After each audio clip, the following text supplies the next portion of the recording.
আলহামদুলিল্লাহি রাব্বিল আলামিন ওয়াসসালাতু ওয়াসসালামু আলা সাইয়্যিদিল মুরসালিন আম্মা বা'দ ফাআউযু বিল্লাহি মিনাশ শাইতানির রাজীম বিসমিল্লাহির রহমানির রহিম আসসালাতু ওয়াসসালামু আলাইকা ইয়া রাসূলুল্লাহ ওয়া আলা আলিকা ওয়া আসহাবিকা ইয়া হাবিবাল্লাহ আসসালাতু ওয়াসসালামু আলাইকা ইয়া নবিয়াল্লাহ ওয়া আলা আলিকা ওয়া আসহাবিকা ইয়া নূরাল্লাহ। আরও একবার উপস্থিত হয়েছি মাদানী চ্যানেল বাংলার ধারাবাহিক অনুষ্ঠান রহমতে ইলাহি অনুষ্ঠান নিয়ে। যেখান থেকে আমাদের অনুষ্ঠান দেখছেন সকলকে জানাই একটা প্রীতি ও শুভেচ্ছা। আল্লাহ পাক আমাদের এই অনুষ্ঠান দেখাকে কবুল করে নিক। সুবহানাল্লাহ। রহমতে ইলাহি, আল্লাহ পাকের রহমত, আল্লাহ পাকের দয়ার বিভিন্ন দিক নিয়ে কারা কারা দয়া পেয়ে থাকে, আল্লাহ পাকের রহমতের অধিকারী কারা অনেক বেশি রহমতের অধিকারী হয়ে যায়, সেই সম্পর্কে আমাদের অনুষ্ঠানকে আমরা সাজিয়েছি। আজকে ইনশাআল্লাহ একটি বিষয়ের উপর আমরা আলোচনা করার চেষ্টা করব। এর শুরুতে আসুন ভালো ভালো কিছু নিয়তকে আমরা শামিল করে নিই। রসুল করিম রউফুর রহিম সাল্লাল্লাহু আলাইহি সাল্লাম ইরশাদ করেন, মুসলমানের নিয়ত তার আমল থেকে উত্তম। ভালো কাজের পূর্বে ভালো নিয়ত যত বেশি হবে, আল্লাহ তাআলা চাইলে ইনশাআল্লাহ সওয়াবের পরিমাণও তত বেশি পাওয়া যাবে। নিয়ত করি আল্লাহ তাআলার সন্তুষ্টি, সওয়াব হাসিলের জন্য, ইলমে দ্বীন শিখার জন্য, নেকির দাওয়াত পৌঁছে দেওয়ার নিয়তে ইনশাআল্লাহ তাআলা আমরা অনুষ্ঠানটি শুরু থেকে শেষ পর্যন্ত দেখব। যা কিছু শুনবো নিজে আমল করে অপর ভাইয়ের নিকটও নেকির দাওয়াত পৌঁছে দেওয়ার চেষ্টা করব। দুরুদে পাকের ফজিলত বারাকাতের কথা কী বা বলবো। আল্লাহু আকবার। দুরুদে পাক তো সেই ইবাদত, সেই আমল যার ফজিলত ও বারাকাত যত বেশি আলোচনা হয় সেটাই কম হয়ে যায়। রসুল পাক সাহিবে লাউলাক সাল্লাল্লাহু আলাইহি ওয়াসাল্লাম ইরশাদ করেন, যে ব্যক্তি আমার প্রতি সারাদিনে 50 বার দুরুদে পাক পাঠ করে তবে কিয়ামতের দিন আমি তার সাথে মুসাফা করব। আল্লাহু আকবার, আল্লাহু আকবার। কিয়ামতের ভয়াবহতা, কিয়ামতের কষ্ট, কিয়ামতের পেরেশানি থেকে মুক্তি পাওয়ার একটা মাধ্যম হচ্ছে আমার নবীর উপর দুরূদ শরীফ পাঠ করা। আল্লাহু আকবার। যারা কিয়ামতের দিন আমার নবীর সহবত পেয়ে যাবে, আল্লাহ রসুল সাল্লাল্লাহু আলাইহি ওয়াসাল্লাম যার সাথে মুসাফা করবেন, যার এই সৌভাগ্য নসিব হয়ে যাবে, তার ভাগ্যই কেমন হবে, তার অবস্থা কেমন হবে আমরা একবার চিন্তা করি।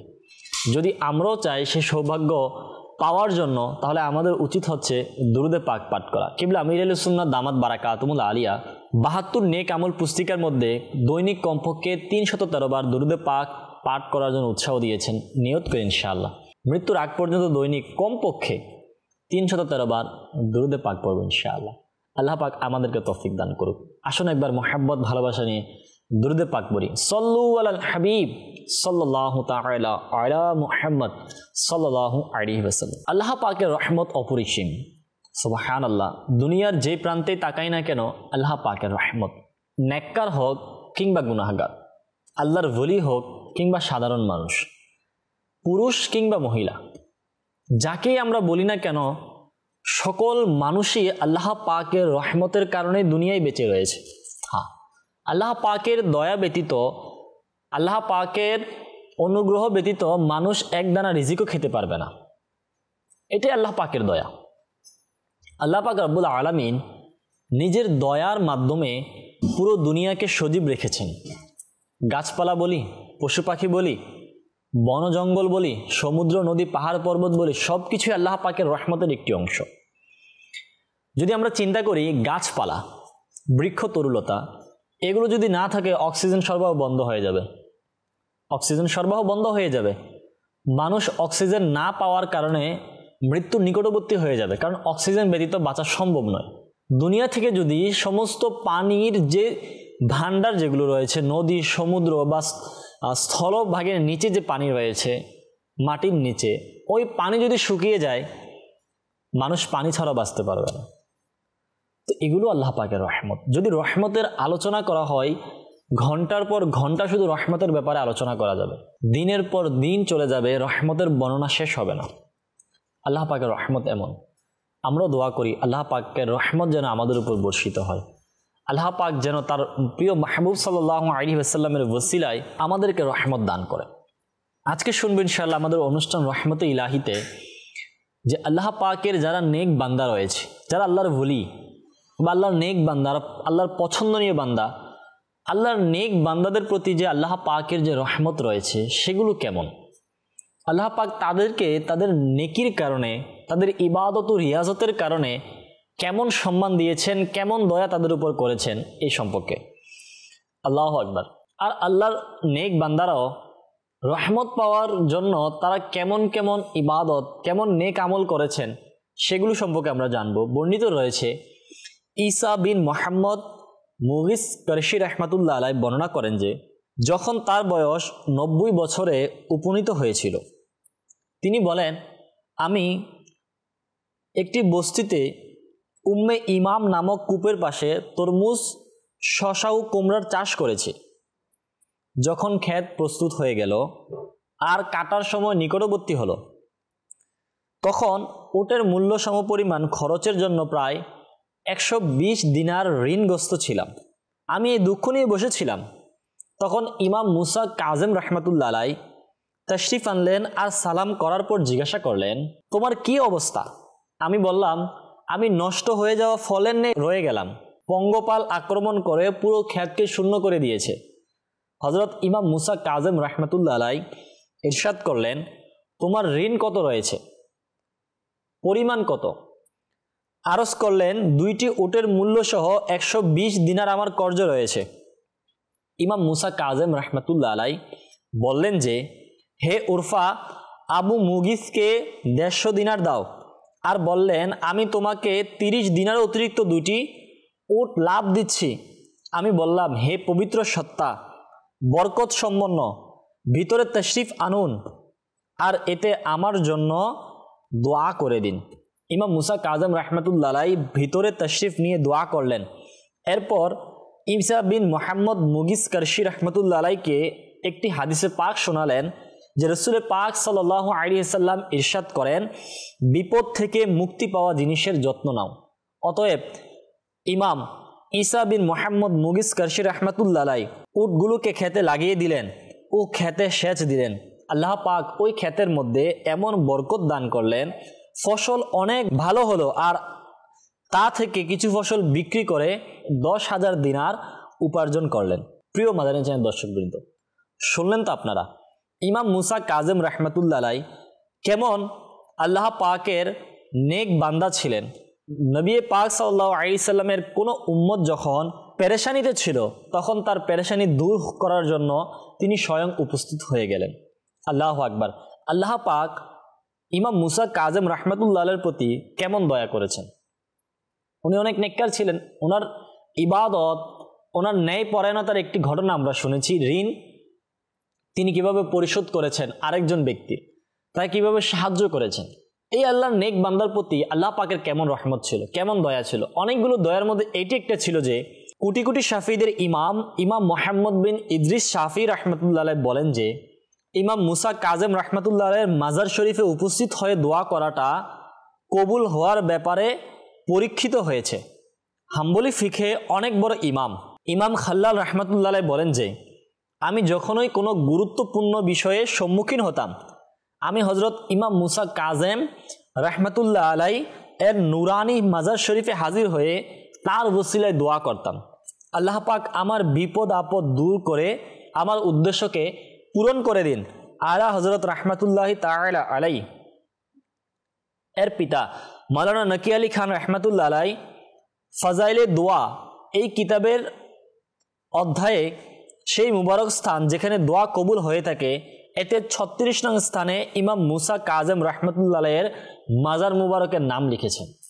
যে সমস্ত স্থানে দোয়া কবুল হয়ে থাকে এই সমস্ত স্থানের 36 নম্বরে ইমাম মুসা কাজেম রহমতুল্লাহ আলাইহির মাজারের নাম ছিল। ওনার প্রতি আল্লাহ পাক উনি যখন জীবিত ছিলেন অনেক দয়া ছিল। দয়ার একটি উদাহরণ আমরা এটা দেখি যে আল্লাহ পাকের রহমত কেমন ছিল। ওনার প্রতি আল্লাহ পাক এমন দয়া করেছেন, ওনার মাজারে এসে যখন কেউ দোয়া করতো সেই দোয়া কবুল হতো। এটা হচ্ছে যারা আল্লাহ ওয়ালা তাদের প্রতি আল্লাহ পাকের দয়া। আল্লাহ পাক এটা রহমত, কারণ আল্লাহ পাকের রহমত ব্যতীত দোয়া কবুলের মালিক তো আল্লাহ পাক। ওনার মাজারে এসে যখন দোয়া করা হয় ওসিলা দিয়ে, ওই দোয়া কবুল হয়ে যায়। এটা হচ্ছে নেককারদের মর্যাদা, এটা হচ্ছে নেককারদের মর্যাদা। আর নেককারদের প্রতি এটা আল্লাহ পাকের দয়া। সুবহানাল্লাহ। ইমাম জাফর বিন মুহাম্মদ বিন নাসির বাগদাদি রহমতুল্লাহ আলাইহি থেকে বর্ণিত যে হজরত শেখ শিবলি রহমতুল্লাহ আলাইহির খাদিম বাকরাম দিনওয়ারিকে জিজ্ঞাসা করলেন যে উফাত শরীফের সময় হজরত শেখ শিবলি রহমতুল্লাহ আলাইহির অবস্থা কেমন ছিল। উত্তর দিল।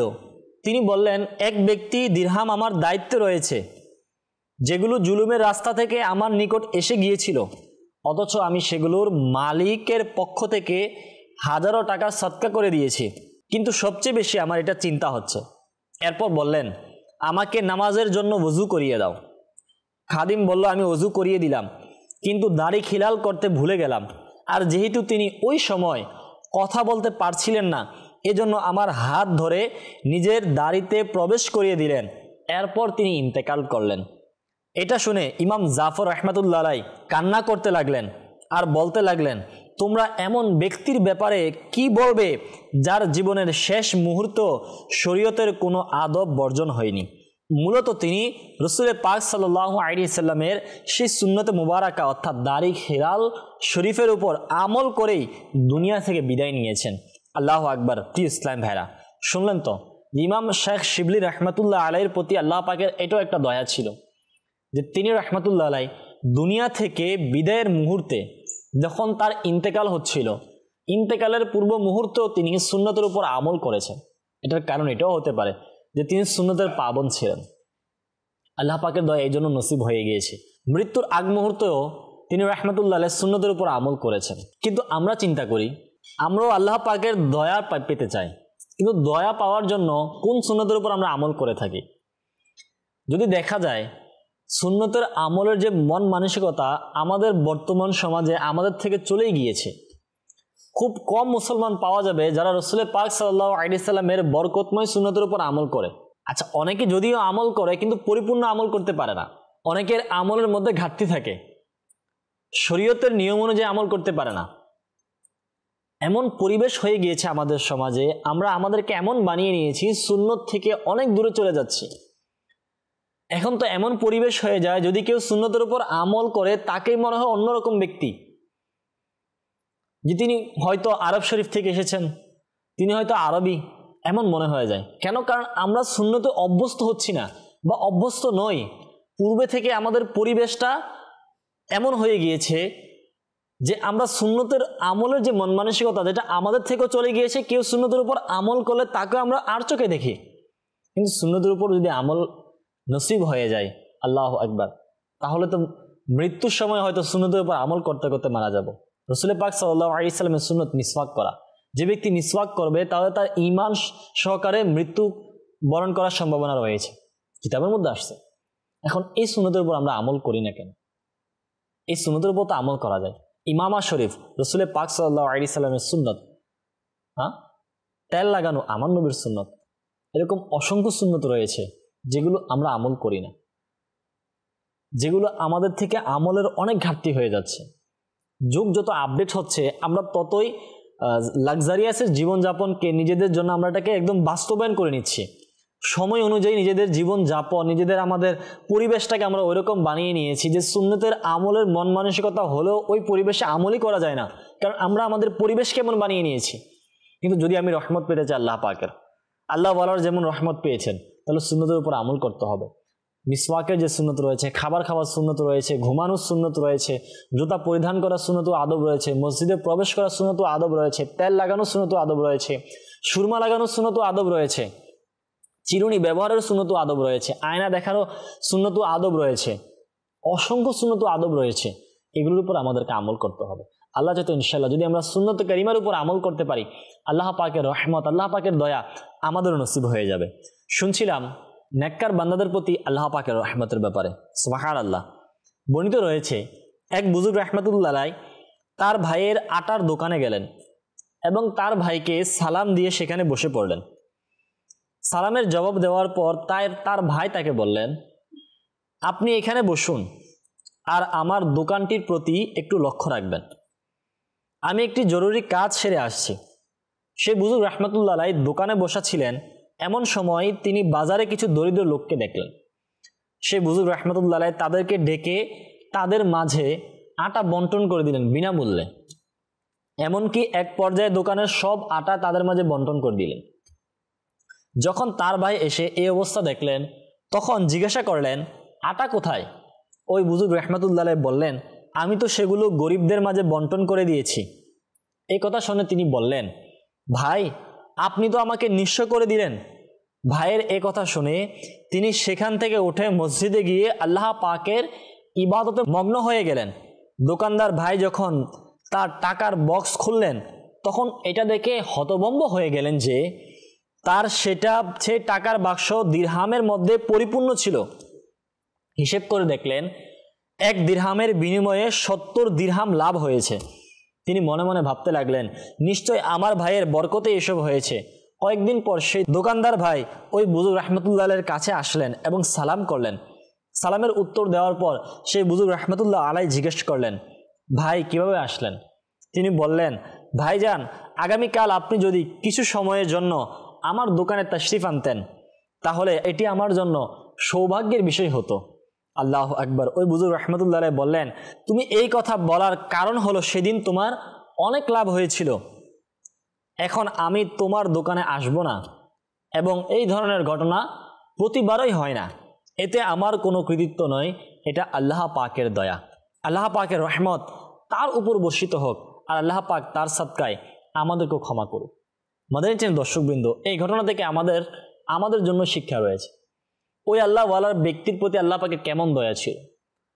উনি সদকা করেছেন আল্লাহর রাস্তায়, আর আল্লাহ পাক ওনার প্রতি দয়া করে ওনার সম্মানও রেখেছেন এবং ওনার ভাইয়ের ব্যবসার মধ্যে বারাকাত দান করেছেন ওই আল্লাহর নেক বান্দার কারণে। সদকা করেছেন, আটা দোকানের সব আটা সদকা করে দিয়েছেন গরিবদের মাঝে, আর আল্লাহ পাক তার ভাইয়ের যে টাকার বক্স ছিল সেটাতে 1 দিরহামের পরিবর্তে 70 দিরহাম তাকে দান করেছেন, 70 গুণ বেশি তাকে দান করেছেন। এটা হচ্ছে সদকা, এটা হচ্ছে নেকির বারাকাত, এটা হচ্ছে নেকির একটা বারাকাত যেটা আমার আপনার মধ্যে হয়তো আমি আপনি সেগুলো পাই না। কারণ হচ্ছে এই নেকি থেকে আমরা দূরে, এই নেকি করার মন মানসিকতা আমাদের নেই। যদি আমরা চিন্তা করি আমরা কত টাকা সদকা করি, 1 টাকা, 5 টাকা, 10 টাকা। সামর্থ্য যদি 20 টাকাও থাকে অনেকে 5 টাকায় দান করে। সামর্থ্য যদি 100 টাকাও থাকে জুমার দিন মসজিদে যেতে 5 টাকায় নিয়ে যায়। হ্যাঁ, যখনই আল্লাহ রাস্তায় দেওয়ার কথা বলা হয় তখন আমরা ফাটা দেই, ছিঁড়া দেই, যেটা ছোট নোট হয়, অর্থাৎ 5 টাকা 10 টাকা নোটগুলো আমরা দিই।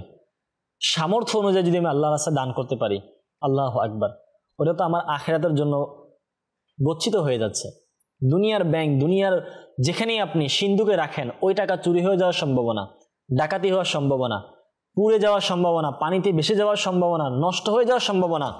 কিন্তু একটি খাজানা সিন্ধুক এমন রয়েছে যেখানে যদি মাল রাখা হয়, যেখানে যদি মাল ও দৌলত রাখা হয়, সম্পদ রাখা হয়, ওই সম্পদ কখনো নষ্ট হবে না, ওই সম্পদ কখনোই নষ্ট হবে না, বরং ওই সম্পদ কয়েক গুণ বেশি আবার আমার কাছে ফিরে আসবে নেকি হিসেবে।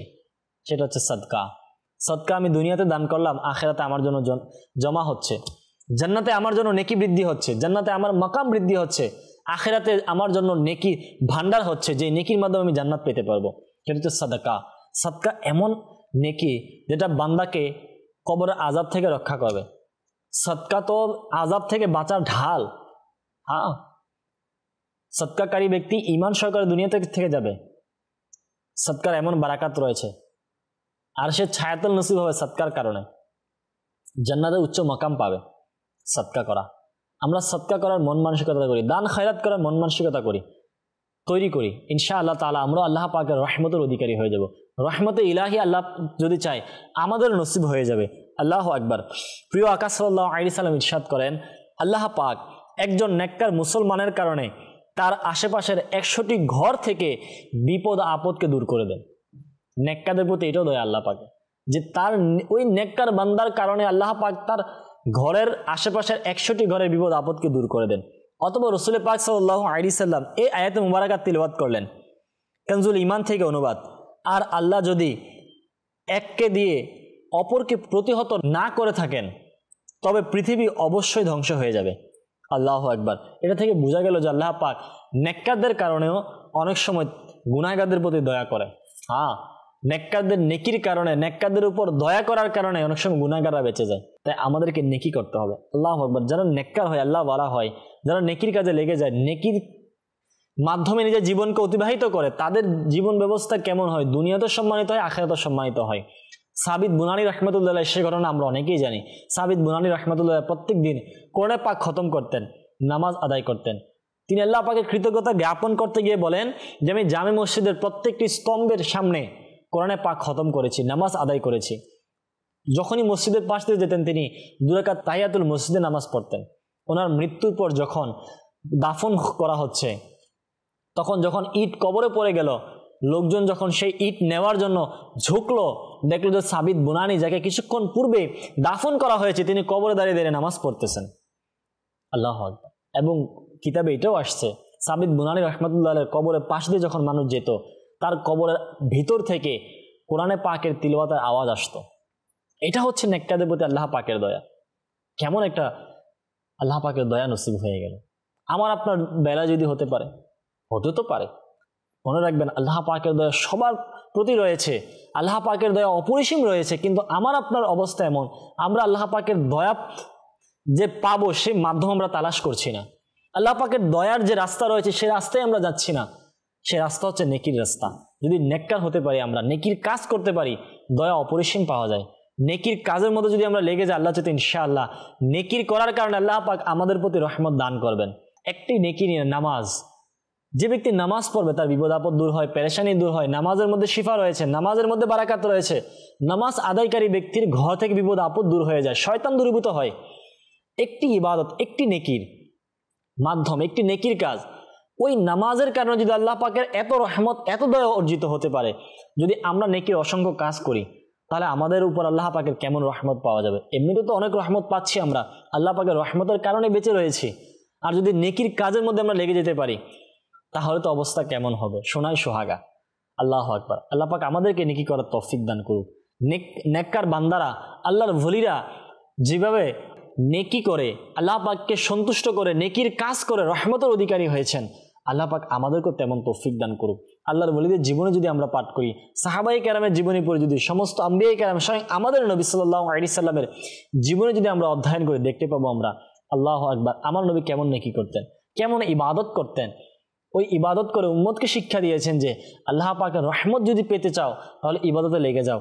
ইবাদতের মধ্যে শান্তি, ইবাদতের মধ্যে মিষ্টতা, ইবাদতের মধ্যে হচ্ছে অন্তরের সুকুন, অন্তরের শান্তি, মানসিক টেনশন, বিপদ আপদ থেকে দূর মুক্তি পাওয়ার মাধ্যম, আর আল্লাহ পাকের রহমত পাওয়ার মাধ্যম। আল্লাহ তাআলা আমাদেরকে নেকি করার তৌফিক দান করুক। নেকির মাধ্যমে আল্লাহ পাকের রহমত অর্জিত করার তৌফিক দান করুক। কিবলা আমির আহলে সুন্নাত দামাত বারাকাতুহুল আলিয়ার একটি পুস্তিকা রয়েছে, নেককার বান্দাদের মর্যাদা। মাকতাবাতুল মদিনার একটি পুস্তিকা রয়েছে, আমি বলবো আমরা সেই পুস্তিকা নিয়ে নেই। ওখানেও নেককার বান্দাদের মর্যাদার ব্যাপারে উল্লেখিত রয়েছে। হযরত জুনায়েদ বাগদাদী রাহমাতুল্লাহ আলাইহির জীবনীর সম্পর্কে কিতাব রয়েছে। ইমাম মুসা কাজেম, ইমাম আলী রাজা রাহমাতুল্লাহ আলাইহি, গৌসে পাক রাহমাতুল্লাহ আলাইহি, খাজা গরিবে নওয়াজ রাহমাতুল্লাহ আলাইহি সম্পর্কে অসংখ্য পুস্তিকা রয়েছে, যেগুলো আমরা পাঠ করার পর আমরা বুঝতে পারবো যে নেক বান্দাদের প্রতি আল্লাহ পাকের কেমন কেমন দয়া রয়েছে।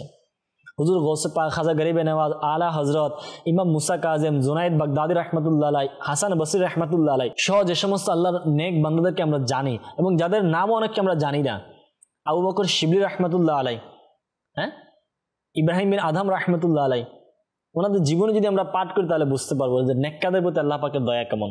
মাকতাবাতুল মদিনায় অসংখ্য রিসালা পুস্তিকা রয়েছে এই সম্পর্কে, নেক বান্দাদের জীবনী সম্পর্কে, আল্লাহর ওলিদের জীবনী সম্পর্কে। এই পুস্তিকাগুলো আমরা নিয়ে নেই, এই রিসালাগুলো আমরা পাঠ করি ইনশাআল্লাহ তাআলা, তাহলে আমাদের মধ্যে নেকি করার উৎসাহ আসবে, নেকি করার স্পৃহা জন্মাবে। যে অলসতা, শয়তানের ধোকায় পড়ে যে আমরা নেকি থেকে দূরে রয়েছি, সে অলসতা ইনশাআল্লাহ দূর হয়ে যাবে। আল্লাহ তাআলা আমাদেরকে তৌফিক দান করুক। আজকের অনুষ্ঠানে আমরা আল্লাহ যা শুনেছি, আল্লাহ কারীম আমাদেরকে তার স্মরণে রেখে আমল করার তৌফিক দিক। আগামী পর্বে আরেকবার উপস্থিত হব আরও একটি নতুন বিষয় নিয়ে। ততক্ষণ সুস্থ থাকুন, সুন্দর থাকুন। অবশ্যই অবশ্যই মাদানী চ্যানেল দেখুন। সাল্লু আলাল হাবিব সাল্লাল্লাহু তাআলা আলা মুহাম্মদ।